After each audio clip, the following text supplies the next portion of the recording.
이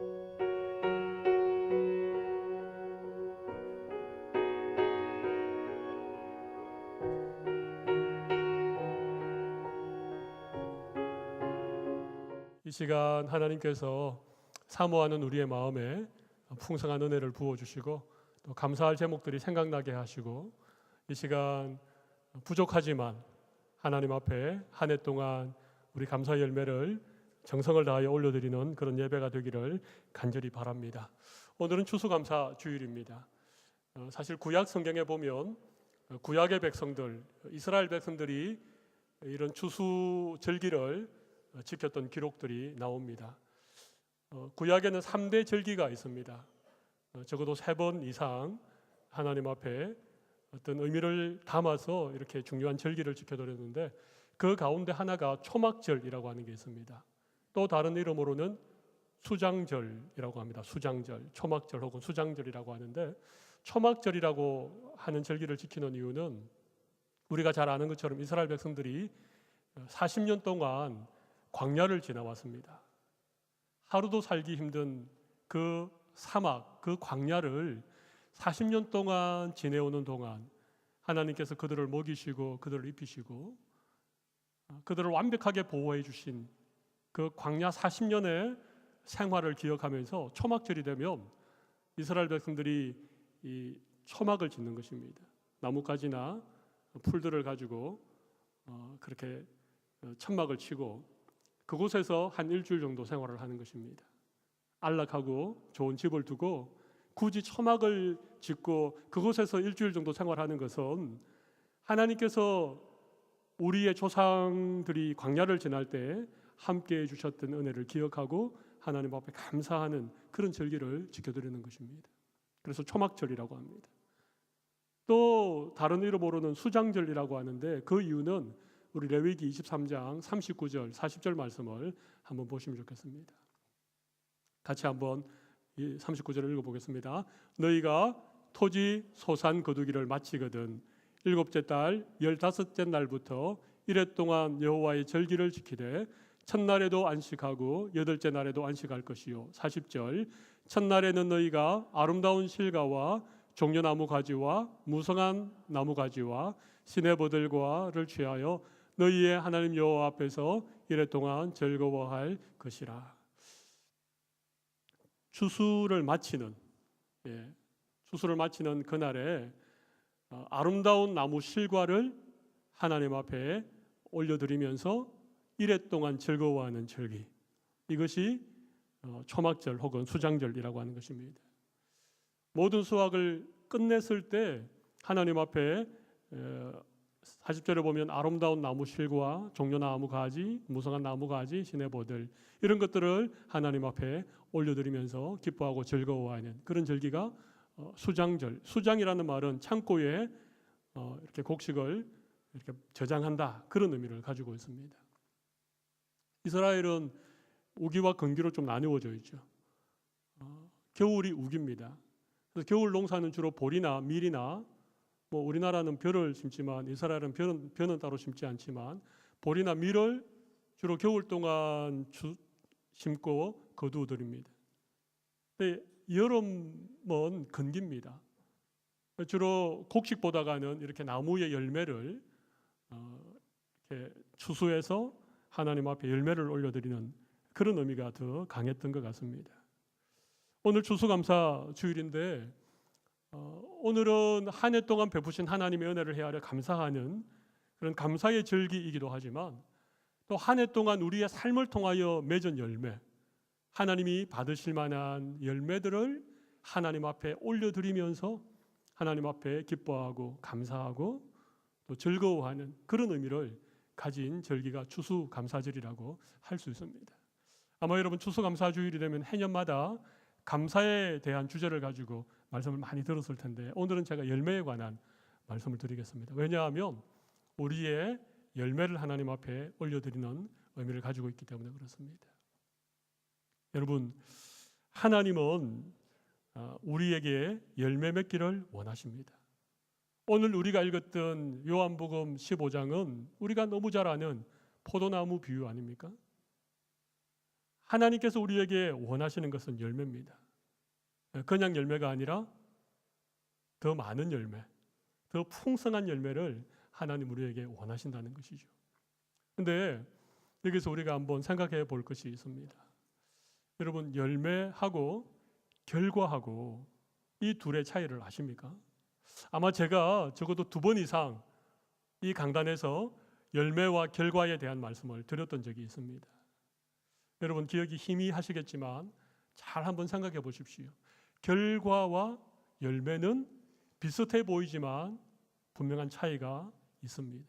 결과는요, 스스로 만들어낼 수 있는 것입니다. 이것은 세상 사람들이 추구하는 것입니다. 결과를 위하여서는 때로는 수단과 방법을 가리지 않을 수도 있습니다. 결과는 그 드러난 것만 가지고 모든 것을 평가하는 것이 결과입니다. 근데 여러분, 열매는 다릅니다. 열매는 오늘 본문 4절에도 나와 있지만 나를 떠나서는 너희가 아무것도 할 수 없다. 포도나무에 붙어있지 아니하면 스스로 열매를 맺을 수 없다. 열매는 스스로 맺는 것이 아닙니다. 스스로 만들어내는 것이 열매가 아닙니다. 열매는 하나님이 우리를 통하여 맺게 하시는 것이 열매입니다. 다시 말하면 열매는 하나님과의 생명적인 관계 속에서 우리의 삶 가운데 자연스럽게 맺히는 것이 열매라고 하는 것입니다. 열매는 과정이 너무나도 중요합니다. 포도나무에 포도 한 송이가 달리기 위해서는 수많은 과정들이 있습니다. 한 가지라도 생략하면 맺힐 수가 없습니다. 열매는 과정도 중요하고 결과도 중요한 것이 열매입니다. 하나님은 우리에게 한 번도 결과를 요구하신 적이 없습니다. 하나님은 열매를 원하십니다. 열매는 내가 나 혼자의 힘으로 맺는 것이 아니라 하나님께서 우리의 삶을 통하여 맺게 하시는 게 열매입니다. 여러분, 오늘 이 열매를 하나님 앞에 올려드릴 수 있는 여러분들이 되면 정말 좋겠습니다. 하나님이 아마 우리의 삶에 맺힌 열매를 바라보시면서 기뻐하시는 오늘 추수감사주일 예배가 되리라고 믿습니다. 여러분, 그렇다면 하나님이 이토록 기뻐하시는, 하나님이 원하시는 열매를 어떻게 우리가 맺을 수 있겠습니까? 저는 오늘 어떻게 우리가 열매 맺을 수 있는가, 이런 주제를 가지고 여러분과 함께 말씀의 은혜를 나누기를 원합니다. 첫 번째 우리가 생각할 것은요, 우리가 열매 맺기 위하여서는 결코 포도나무를 떠나서는 맺을 수 없다는 것입니다. 우리 첫 번째 주제를 한번 보여주실까요? 같이 한번 읽어보겠습니다. 포도나무에 붙어 있어야 한다는 것입니다. 열매를 맺기 위해서는 어떻게 해야 된다고요? 포도나무에 반드시 붙어 있어야 합니다. 포도나무를 떠나서는 열매를 맺을 수 없습니다. 열매를 맺지 못하는 가지는 잘리워져서 바깥에 던져져 그 가지가 마르고 사람들이 그것을 모아다가 불사른다고 오늘 본문에서 말하고 있습니다. 여러분, 하나님께서 농부가 되시고 우리 예수님은 포도나무가 되시고 우리는 그의 가지인데, 가지에 포도 열매가 맺히려면 반드시 그 가지는 포도나무에 붙어 있어야 되는 것입니다. 그 나무에 붙어 있어서 그 나무로부터 영양을 공급받고 수분을 공급받고, 그렇게 되면 자연스럽게 그 가지에서 포도 열매가 맺혀지게 되는 것입니다. 스스로 열매를 맺을 수 없는 것이 가지의 존재입니다. 오늘 말씀을 잘 읽어보면 예수님께서 포도나무 비유를 말씀하시면서 우리에게 포도 열매를 맺어라, 그렇게 명령형으로 말씀하신 적이 없습니다. 왜냐하면 열매는 우리 스스로 맺을 수 있는 것이 아니기 때문에 그렇습니다. 그 대신 예수님은 약속을 하십니다. 포도나무에 붙어 있기만 하면, 내가 너희 안에, 너희가 내 안에 있기만 하면 열매가 맺혀지게 될 것이다. 그리고 그 풍성한 열매를 통하여 하나님께 영광을 올리게 될 것이라고 약속하시는 것입니다. 저희 집에 그 스마트폰 충전기가 여러 개 있는데 안방에 꽂아놓은 그 충전기 케이블에 문제가 생겨서 이게 충전이 됐다 안 됐다 하는 거예요. 근데 그걸 제가 모르고 밤사이에 스마트폰을 충전시키려고 충전기에 꽂아두었는데 그 다음날 아침에 일어나 보니까 충전이 하나도 안 된 것입니다. 아침에 스마트폰을 가지고 나가서 일을 봐야 되는데 충전이 안 되니까 참 당황했던 적이 있습니다. 가만히 보니까 이 연결되는 부위에 접촉이 불량해서 이게 붙었다 떨어졌다, 충전이 됐다 안 됐다 하는 것이었습니다. 그래서 이제 스프링으로 그 부분을 좀 이렇게 잘 고정시켜서 요즘은 충전이 잘 됩니다만은, 여러분 접촉 불량 아시죠? 네. 이게 붙었다 떨어졌다, 붙은 것도 아니고 떨어진 것도 아니고. 그러면 열매를 맺을 수 있겠습니까? 포도나무에 잘 붙어 있어야 열매를 맺는다는 것입니다. 근데 문제는 우리가 잘 붙어 있느냐, 꽉 붙어 있느냐, 누가 와서 아무리 잡아 때리고 해도 떨어지지 않을 만큼 예수님에게 착 달라붙어 있느냐, 그렇지 않다는 것입니다. 그리고 더 문제는 예수님께 잘 붙어 있는 우리를 속이고 또 유혹하고 그 예수님으로부터 우리를 떨어뜨리려고 끊임없이 이간질하는 이 악한 존재들이 세상에 많이 있다는 것입니다. 아담을 속였던 그 뱀이, 하와를 유혹했던 사탄이 오늘날도 여전히 우리가 예수님에게 붙어있지 못하도록 우리를 유혹하는 것입니다. 돈을 가지고 유혹하고. 여러분, 돈은 대단한 능력을 가지고 있죠. 돈만 있으면 행복해질 것 같습니다. 돈만 있으면 뭐든지 할 수 있을 것 같습니다. 우리 예수님께서, 사도 바울이 이 데살로니가 전서에서 이런 말씀하셨죠. 항상 기뻐하라, 쉬지 말고 기도하라, 범사에 감사하라. 이는 그리스도 예수 안에서 너희를 향하신 하나님의 뜻이니라. 항상 기뻐하라, 쉬지 말고 기도해라, 범사에 감사하라. 여러분, 항상 기뻐할 수 있습니까? 돈만 있으면 항상 기뻐할 수 있습니까? 돈만 있으면 모든 일에 감사할 수 있습니까? 근데 사탄은 속입니다. 아니야, 돈만 있으면 다 가능해. 하나님과 우리 사이에 돈이 끼어들기 시작하면 접촉 불량의 상태가 되는 것이죠. 그리스도 예수 안에서 우리는 항상 기뻐하고 그리스도 예수 안에서 모든 일에 감사할 수 있는 것이죠.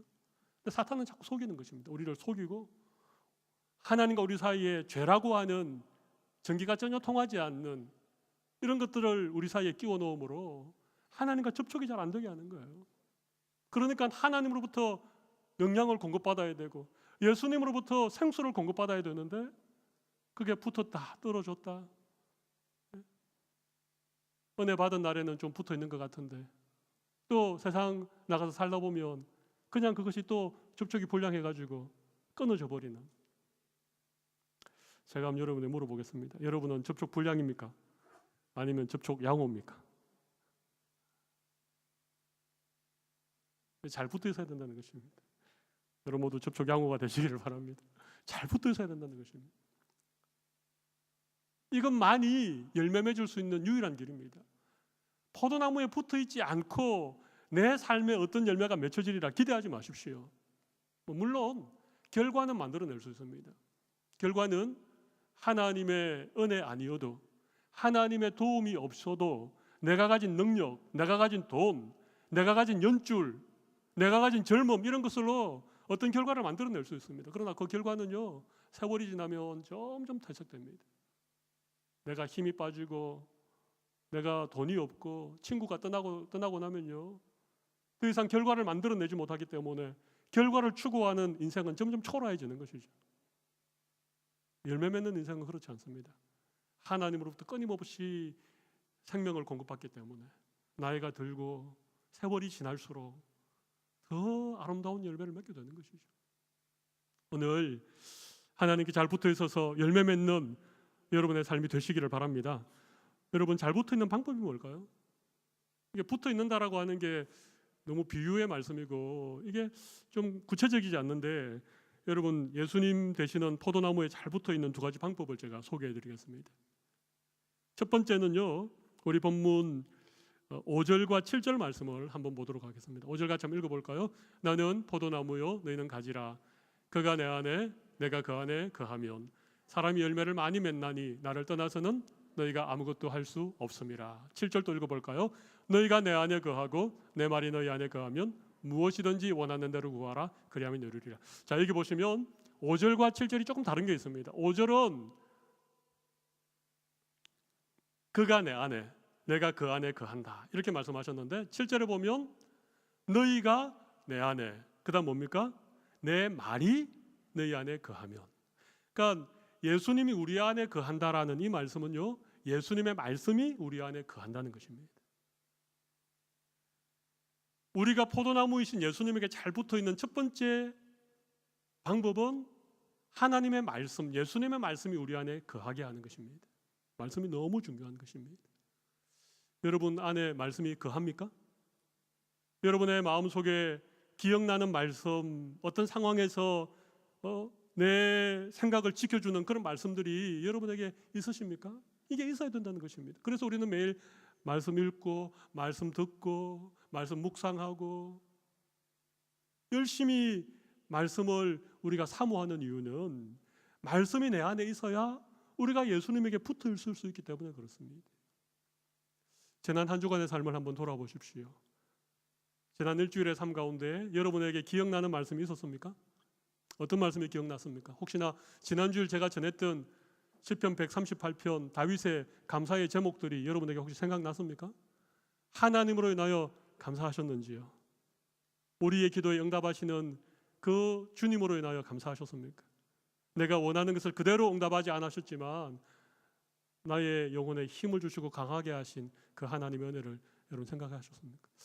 지난 주일날 말씀 들으면서 환난 중에 오히려 감사했던 다윗의 감사의 이유를 기억하고 계신 분들이 혹 계셨더라면 지난 주 중에 여러분이 좀 힘든 일을 만났을 때, 여러분에게 좀 공고한 어떤 상황이 생겼을 때에 그것 때문에 마음이 상하고 그것 때문에 낙심하고 절망하기보다는 그래, 환난 중에 하나님께 감사해보자. 왜냐하면 환난 때 하나님 나와 함께 계시고 하나님의 강하신 오른팔로 나를 붙들어 주실 것을 내가 믿기 때문에 환난 중에 오히려 감사하자. 만약 말씀이 생각났더라면 지난 한 주간의 삶이 정말 달라졌을 것입니다. 하나님 앞에 더 많은 감사의 제목들을 고백할 수 있는 은혜를 하나님 우리에게 주실 거예요. 여러분 잘 붙어있는 첫 번째 방법은요, 내가 주님 안에 거하고 주님이 내 안에 거하는, 주님의 말씀이 내 안에 거하는 것, 이것이 첫 번째 방법입니다. 두 번째 방법은 7절에서 한번 찾아보겠습니다. 7절을 같이 한번 읽어볼까요? 너희가 내 안에 거하고 내 말이 너희 안에 거하면, 그 다음 무엇이든지 원하는 대로 구하라 그리하면 누리리라. 두 번째 방법은 뭐겠습니까? 무엇이든지 원하는 대로 구하는 것입니다. 우리가 원하는 것을 하나님께 구하는 것을 뭐라고 그럽니까? 기도라고 그러죠. 기도입니다. 기도하는 것입니다. 하나님, 이런 것이 필요합니다. 하나님, 지금 제가 이런 어려운 상황에 있습니다. 하나님, 제가 어떻게 해야 되는지 하나님 좀 말씀해 주십시오. 하나님 사랑합니다. 하나님 감사합니다. 하나님 때문에 저에게 부족함이 없습니다. 이게 전부 다 기도 아닙니까? 기도를 통해서 우리는 주님과 계속 붙어 있을 수 있는 것입니다. 말씀이 내 안에 거하고 그 말씀을 따라 우리가 무엇이든지 구하면 하나님께서 우리의 기도를 응답해 주시겠다. 우리가 구할 때 하나님이 모른 척하지 아니하시고, 우리가 열심히 기도하는데 마치 먼 산을 앞에 놓고 소리치는 것 같은 그런 느낌이 아니라, 우리가 기도할 때마다 하나님이 그래, 내가 너 기도를 듣고 있다. 내가 지금 마음이 이렇게 힘들구나. 내가 다 알고 있다. 힘내라. 너무 걱정하지 마. 이렇게 하나님이 우리에게 응답하시는 것을 기도를 통하여 우리는 계속해서 경험하게 됩니다. 그러니까 보십시오. 우리가 예수님이신 포도나무에 잘 붙어 있는다는 것은 다른 의미가 아닙니다. 말씀을 통해서 주님의 음성을 듣고 기도를 통해서 우리의 마음을 주님께 아뢰면 주님과 우리 사이에 끊임없는 인격적인 교제가 풍성해지는 것입니다. 이게 예수님에게 잘 붙어 있는 비결입니다. 이 방법 외에 우리가 다른 것으로는 예수님에게 잘 붙어 있을 수가 없습니다. 이 말씀과 기도를 제껴놓고 다른 것으로 내가 주님께 좀 붙어 있어 보겠다. 내가 막 주를 위해서 막 열심히 내가 어떤 섬기는 것을 통해서, 아니면 내가 열심히 나가서 막 복음 전하고 전도하는 것을 통해서, 뭐 주님을 위해서 좀 멋지고 대단한 어떤 일을 내가 좀 함으로써 주님께 붙어 있겠다. 물론 그것도 의미 있는 일입니다. 그것도 하나님이 기뻐하시는 일입니다. 그런데 말씀과 기도를 제껴놓고 내가 뭔가 주님을 위해서 멋진 일을 하겠다. 이건요, 금방 탈진할 수밖에 없습니다. 그것은 한계가 분명히 있습니다. 그렇게 하면 안 됩니다. 그것은 믿음이라고 하는 이름으로 행하지만 결과를 중요하게 생각하는 세상의 방식을 따라 내가 주님을 섬기는 것입니다. 주님은 우리에게 열매를 요구하시지 결과를 요구하지 않으시는 분이십니다. 그래서 우리는 말씀과 기도를 통하여 먼저 주님께 잘 붙어 있어야 됩니다. 주님으로부터 풍성한 생명을 공급받아야 됩니다. 그렇지 않고서는요, 우리의 삶의 열매가 맺히는 법이 없기 때문에 그렇습니다. 여러분, 말씀과 기도 열심히 하십니까? 매일 말씀 읽고 매일 기도하십니까?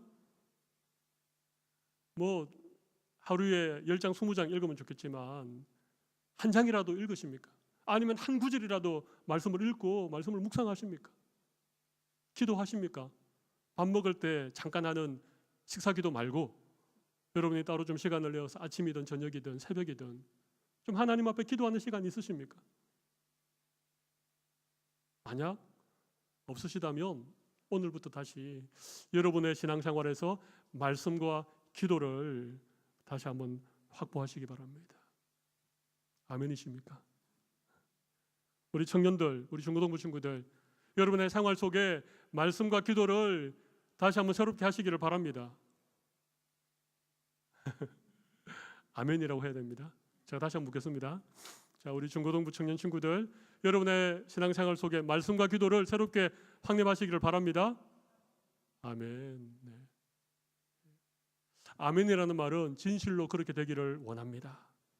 이런 내용입니다. 그래서 여러분이 아멘 하셨기 때문에 여러분의 아멘에 여러분이 책임을 져셔야 됩니다. 네. 하나님 앞에서 약속한 것이기 때문에 적어도 이번 주간만큼은 여러분이 매일 말씀 보고 매일 기도하십시오. 그리고 매일 말씀 보고 매일 기도한 이번 한 주간의 내 생활이 그렇게 하지 않았던 다른 주간의 생활과 어떻게 다른지를 여러분 한번 느껴보십시오. 하나님이 포도나무에 잘 붙어있는 우리에게 공급해 주시는 은혜가 무엇인지. 자, 그러면 마지막으로 이렇게 열매를 맺게 되는데 그러면 열매라는 게 과연 무엇인가? 하나님이 정말 기뻐하시는, 하나님이 우리의 삶에 맺기 원하시는 열매가 어떤 것인가? 열매에 대한 얘기를 잠깐 나누어 보도록 하겠습니다. 가지인 우리가 맺게 될 열매는 무엇인가? 우리 세 번째 주제를 한번 보여주시죠. 우리 세 번째 주제 한번 읽어볼까요? 가지인 우리가 맺어야 될 열매가 무엇인가 하는 것입니다. 우리 8절 말씀을 같이 한번 보겠습니다. 8절 같이 읽어보겠습니다. 너희가 열매를 많이 맺으면 내 아버지께서 영광을 받으실 것이요 너희는 내 제자가 되리라. 자, 열매를 많이 맺으면 열매를 통해서 하나님이 영광을 받으시죠. 하나님 기뻐하신다는 것입니다. 그리고 너희는 내 제자가 된다. 이게 내 제자는 누구의 제자를 말합니까? 예수님의 제자입니다. 그렇죠? 예수님의 제자가 된다는 것입니다. 여러분, 예수님은 오늘 비유에서 누구십니까? 예수님은 포도나무죠. 우리는 가지죠.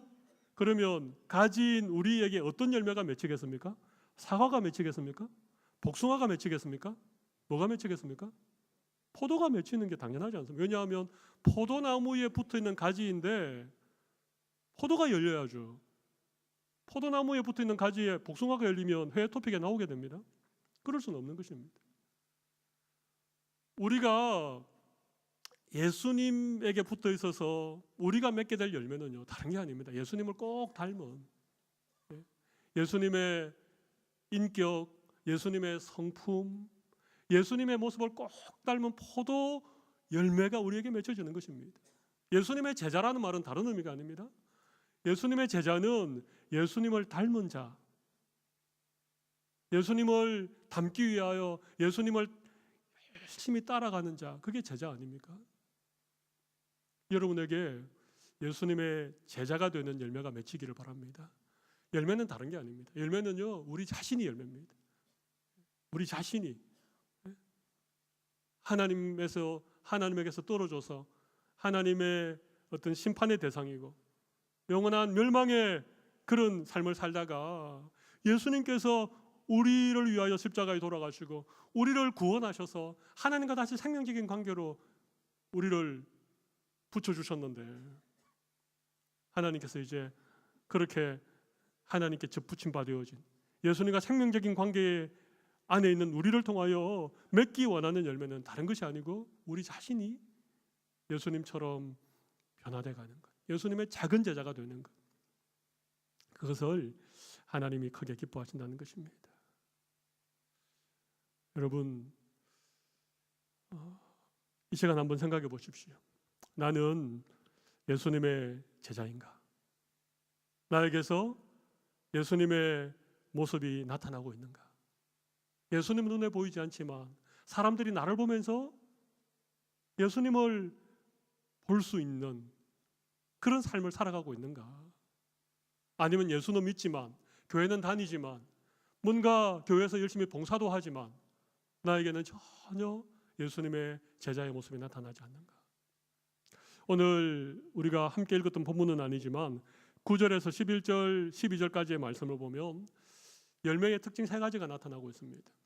첫 번째는 우리 9절에 보면 아버지께서 나를 사랑하신 것 같이 나도 너희를 사랑하였으니 나의 사랑 안에 거하라. 12절,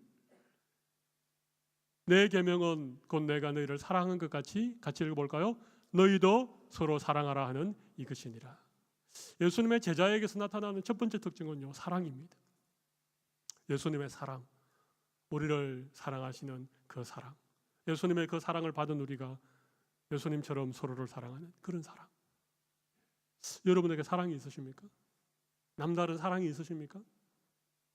예수님의 제자의 삶에 나타나야 된다는 것입니다. 그것이 하나님이 기뻐하시는 열매라고 하는 것입니다. 예수님의 사랑은 어떤 사랑이죠? 예수님의 사랑은 우리를 위하여 십자가에 죽으실 만큼 우리를 정말 사랑하는, 우리의 조건을 따지지 않고 우리의 부족함에도 불구하고 예수님을 3번씩이나 부인하고 배반했던 그 베드로를 포기하지 않고 찾아가셔서 네가 나를 사랑하느냐 그렇게 물으시면서 그 베드로를 사랑하셨던 그런 사랑으로 우리가 서로를 사랑하는 것, 이게 예수님의 제자에게서 나타나는 아주 특별한 그런 특징 가운데 하나가 사랑이라고 하는 것입니다.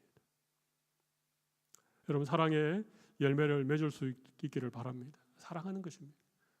나를 좋아해주고, 그죠?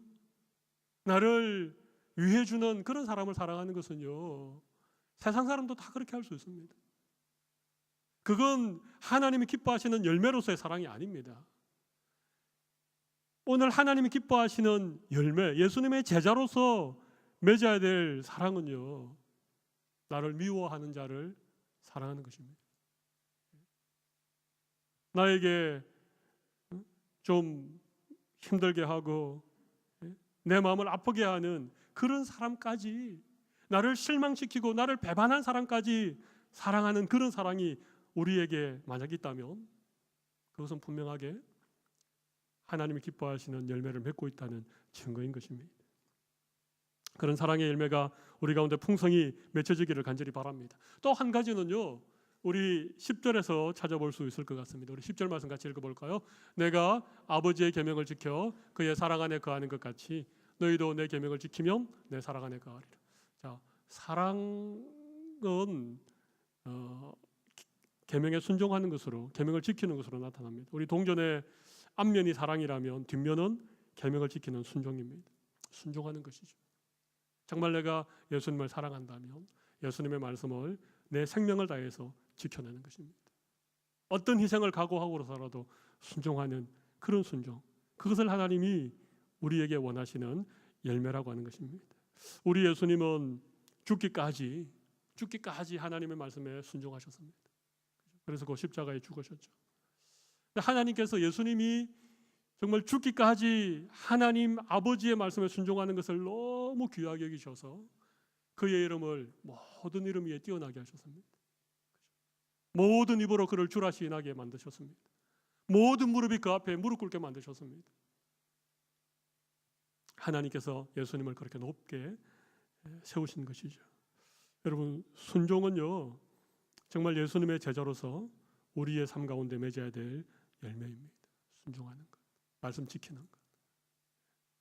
어떤 희생이 따르더라도, 때로는 손해를 보는 일이 있어도, 때로는 내가 지키기 어려운 말씀이라도 말씀 순종하려고 하는 이것이 하나님 정말 기뻐하시는 열매라고 하는 것입니다. 예수님을 사랑하고 서로 사랑하는 이 사랑, 그리고 예수님을 사랑하는 것처럼 예수님의 말씀을 지키는 이 순종, 사랑과 순종, 이 두 가지는 정말 하나님이 기뻐하시는 열매인 것입니다. 여러분, 이렇게 우리가 예수님 사랑하고 예수님 말씀 지키면 반드시 우리 안에 또 하나의 열매가 맺혀지게 됩니다. 이건 맺혀지지 않을래야 않을 수 없는 열매가 맺혀지는데 그게 무엇인가 하면 11절에 나와 있습니다. 같이 한번 읽어보겠습니다. 내가 이것을 너희에게 이르면 내 기쁨이 너희 안에 있어 너희 기쁨을 충만하게 하려 함이라. 여러분, 예수님 사랑하고 예수님 말씀 지키면 반드시 우리 안에 예수님이 주시는 기쁨이 충만하게 되어집니다. 여러분, 기쁘십니까? 안 기쁘십니까? 괴로우십니까? 인생 사는 게 꿀꿀하십니까? 예수 믿는 사람들인데도 늘 얼굴이 꿀꿀하신 분들이 계셔요. 그냥 자연스럽게 인상을 쓰고 계시는 분들이 계십니다. 뭐 그게 멋져 보이지도 않는데.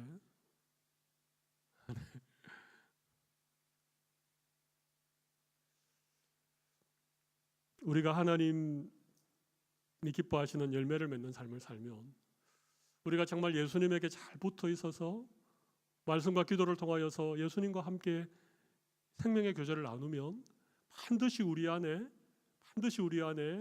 예수님이 주시는 기쁨이 있을 수밖에 없습니다. 이 기쁨이 없는 사람들은요, 심각하게 생각해 보셔야 됩니다. 내가 정말 예수님 믿는 거 맞는가? 예수님인 포도나무에 내가 제대로 붙어 있기나 한 것인가? 아니면 심각한 접촉 불량인가?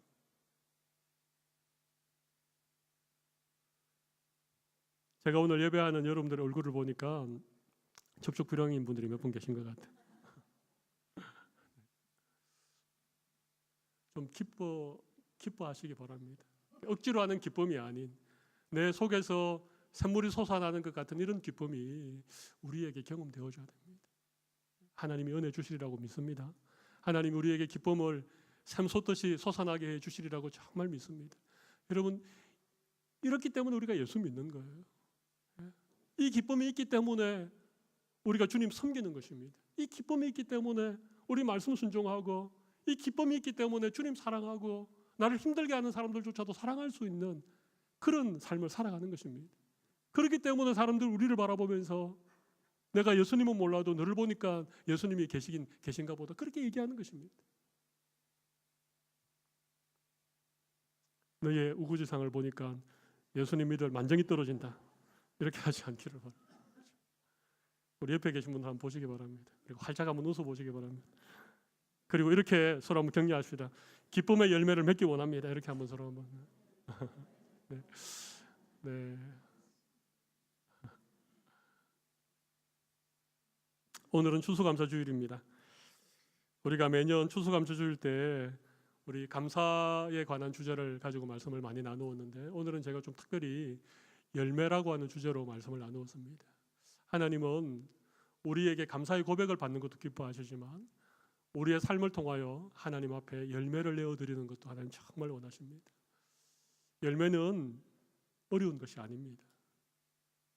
열매는 내 스스로 맺는 것이 아닙니다. 하나님께서 우리에게 맺게 해주시는 것입니다. 적어도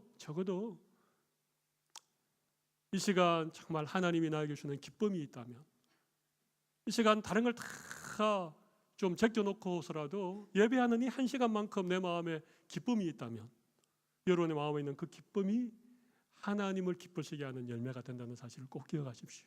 힘들어도 주님 때문에 기뻐하시고 주님 때문에 좀 감사하시고 우리 주님 때문에 여러분의 삶에 풍성한 그런 열매가 맺히기를 간절히 바랍니다. 이 시간 가슴에 손을 좀 올려보십시오.